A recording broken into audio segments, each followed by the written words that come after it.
Hello everyone, I'm Jim Hughes, and this edition of Oxford News This Week, it all changed at 12:51 p.m. on Tuesday. Many ways you can help the victims, that and more on this edition of Oxford News This Week.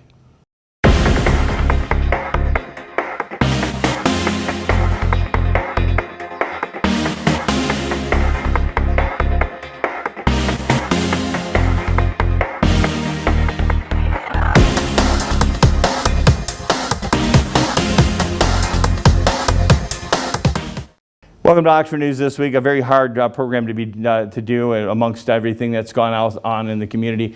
3 Oxford High School students, Tate Meyer, 16, Hannah St. Juliana, 14, Madison Baldwin, 17, and of course, Justin Schilling, all killed on November 30th at 12:51. The morning, 15-year-old student opened fire during the school hours. Others were wounded on Tuesday. The 8 wounded people, 7 students and 1 teacher, were all transported to hospitals in Pontiac and Lapeer. 4 were in stable condition, 4 were in either serious or critical condition, and as of 10 p.m. at the press conference, Sheriff Michael Bouchard, each victim and their families were assigned a Oakland County Sheriff deputy. Justin Schilling passed away at 10 a.m. on Wednesday morning at the McLaren Oakland Hospital in Pontiac from a gunshot wound that he had received. First calls to the school came in again at 12:50 p.m. and the suspect turned himself over to the Oakland County Sheriff's Office deputies at about 5 minutes after the initial event. He has since been moved to Oakland County Jail from Children's Village. Again, we are not saying his name just out of respect for the victims. Bouchard said the suspect used a Sig Sauer SP-2022 9mm handgun and 3 magazines, firing at least 12 rounds and still carrying rounds with him as he made his surrender to the Oakland County Sheriff's Office. Again, out of respect to the tragedy, the Soup and Sweet Stroll had been canceled and the annual Oxford Christmas Parade were canceled this past weekend. Instead, the Oxford Downtown Development Authority and the Oxford Chamber of Commerce replaced it with a prayer vigil, which was held on Friday night for those who perished and were harmed in the shooting at the Oxford High School. Oxford police worked with the Oakland County Sheriff's Office to make sure there was a safe perimeter and blocked off. There were no plans to hold the Soup and Sweet Stroll or the Christmas Parade, just out of respect at what had happened this past week.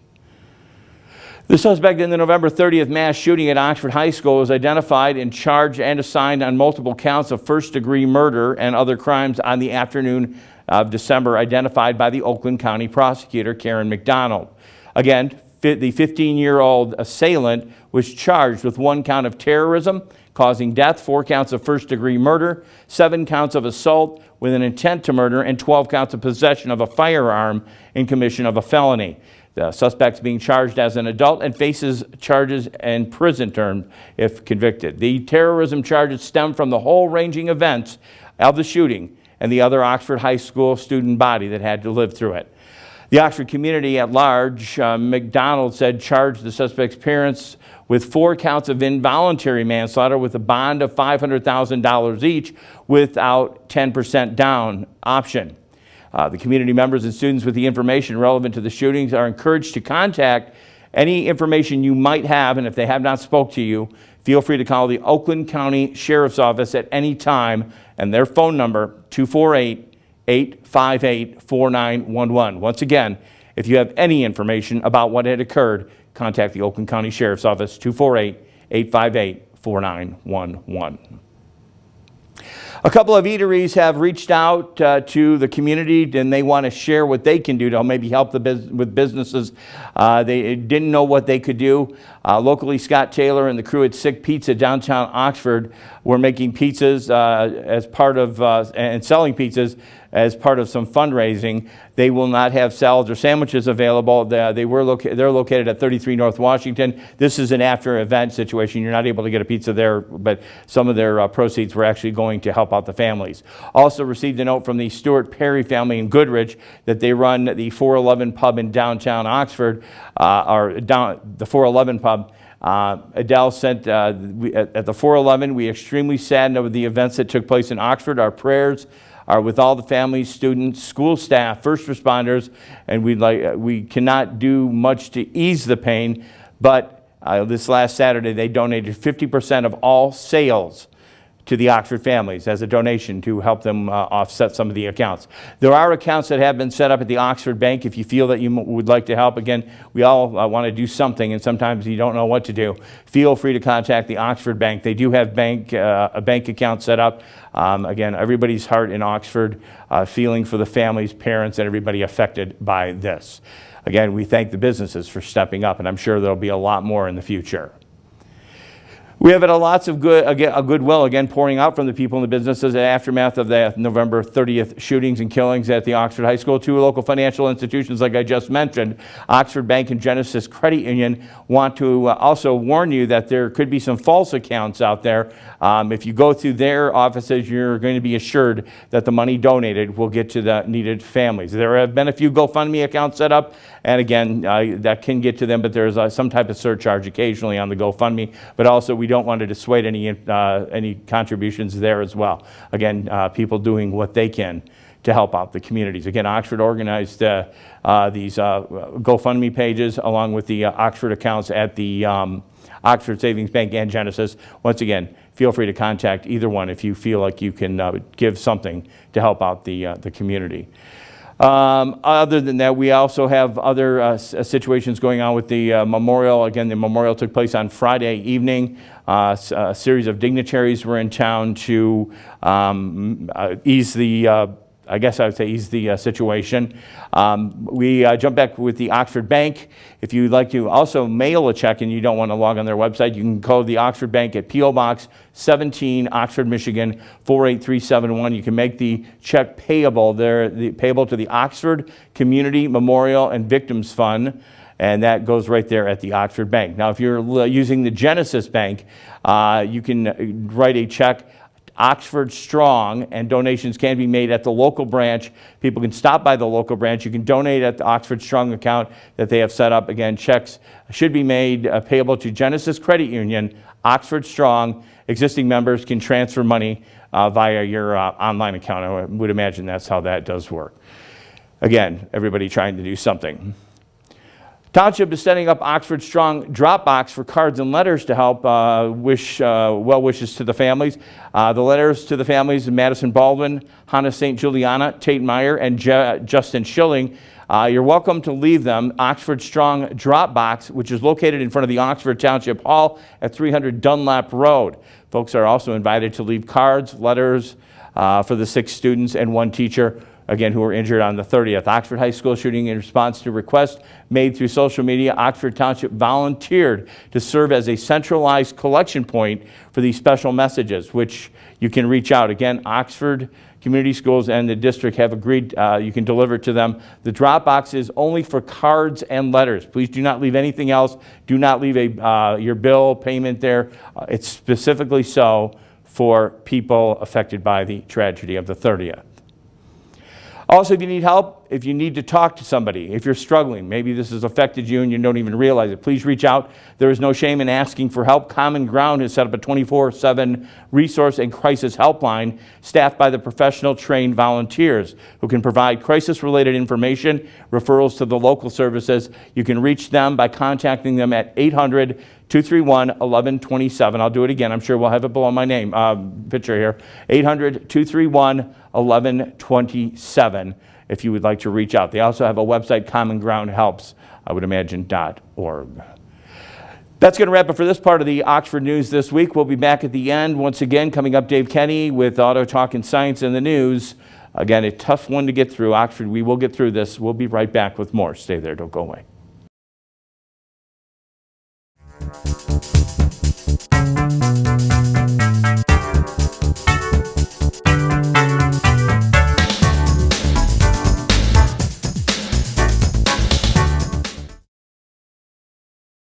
Welcome to Auto Talk. I'm Dave Kenny, and these stories are taken from Automotive News. Well, it seems it's all recalled news today. Ford Motor Company is recalling about 125,000 Broncos Sport and Escape vehicles in North America over a defect with the rear brake linings that could affect braking performance. The recall covers vehicles from the 2021 to 2022 model years. Ford said it is conducting research to confirm the affected vehicle population, but it estimates the recall will cover over about 115,000 U.S. vehicles, according to a safety recall report posted to NHTSA's website on December 2nd. The rest of the recalled vehicles are in Canada and Mexico. The rear brake linings on these vehicles may have been manufactured incorrectly, and during certain situations, the driver may have to apply more pedal force, and the distance required to stop the vehicle may be extended, increasing the risk of a crash, the automaker said in a notice to the U.S. auto safety regulators. Ford said it is not aware of any accidents or injuries related to the issue. German supplier Continental's unit in Mexico, Continental Automotive Mexicana, manufactures the brake linings. Ford said it is still validating a service fix. As a tentative remedy, dealers will replace the front and rear brake linings with a higher friction design. And in our next story, Honda, American Honda Motor Company, that is recalling nearly 789,000 vehicles globally for hoods that may open while driving, which could increase the risk of a crash. The affected vehicles are certain 2019 Passport midsize crossovers, 2016 to 19 Pilot midsize crossovers, and 2017 to 20 Ridgeline midsize pickups. Honda spokesman Chris Martin said over 788,000 vehicles are being recalled globally, with about 725,000 in the U.S. Honda said gaps in the front seal between the hood and the grille allow for air entry, potentially resulting in hood vibration at highway speeds, according to a defect information report submitted to NHTSA last month. Over time, the hood vibration could form stress fractures along the hood latch striker and separate the hood latch striker from the hood, the report said. Potential warnings of a defective hood latch striker are hood vibration noises or a loose hood. If the hood latch striker becomes damaged and separates from the hood may open while driving and obstruct the driver's view. Honda said as of November 19th it has received 116 warranty claims and no reports of crashes or injuries. The part supplier was not disclosed. Depending on the condition of the hood latch striker, dealers will either repair the hood by reinforcing the hood latch or completely replace the hood. Dealers were notified of the recall starting November 30th, and vehicle owners will be notified starting January 17th. Well, that's it for this edition of Auto Talk. I'm Dave Kenny, and we'll be right back.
And welcome back to Oxford News this week. Again, no sports, and all the sporting events had been canceled up at the high school level, obviously with the events of the past week.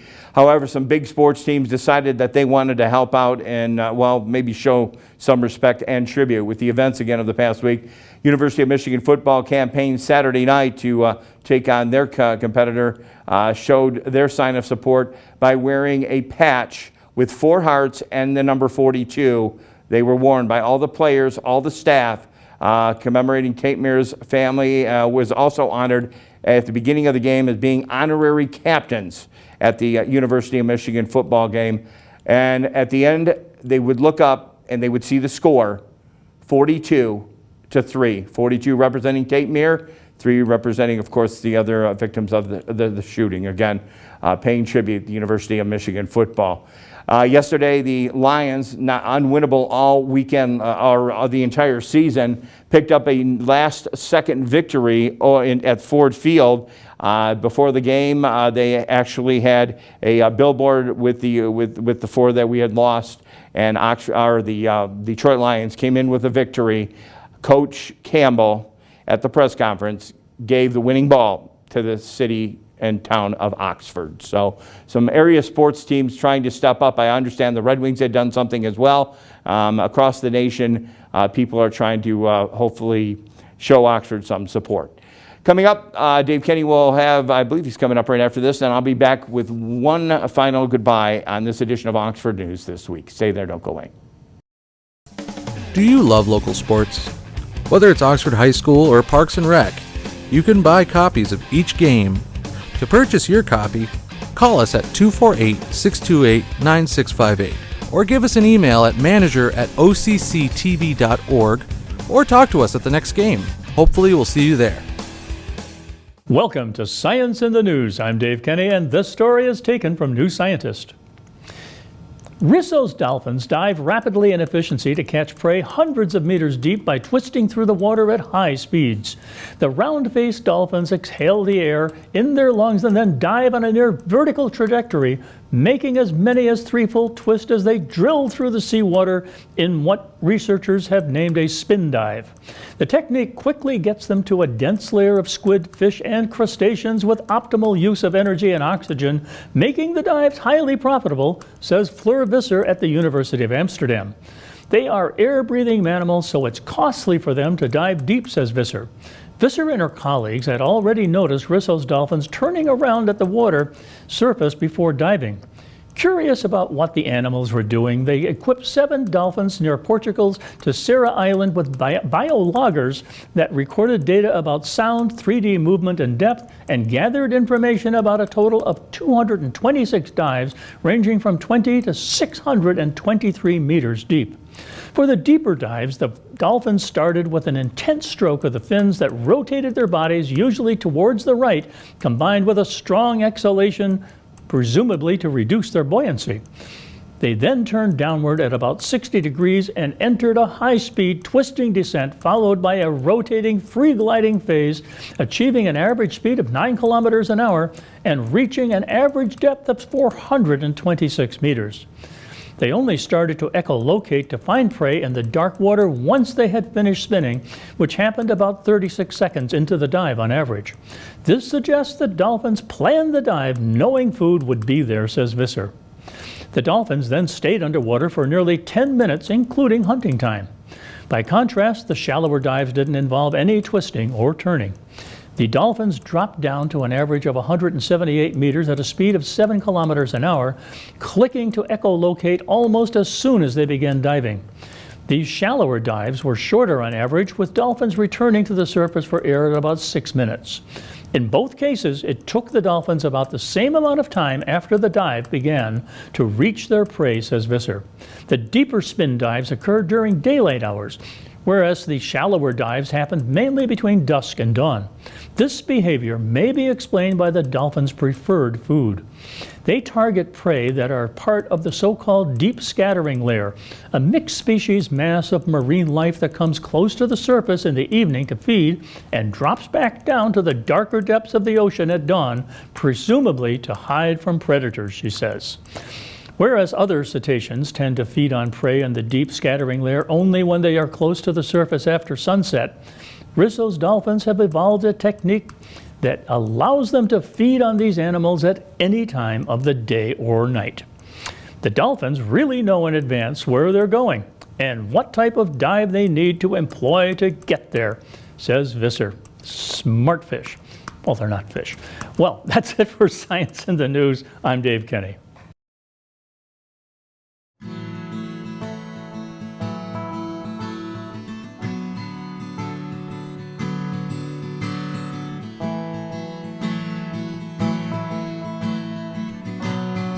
Welcome back on Oxford News this week. Again, a lot of things going on here in the community. I'm sure you're going to hear a lot more in the days to come and months to come.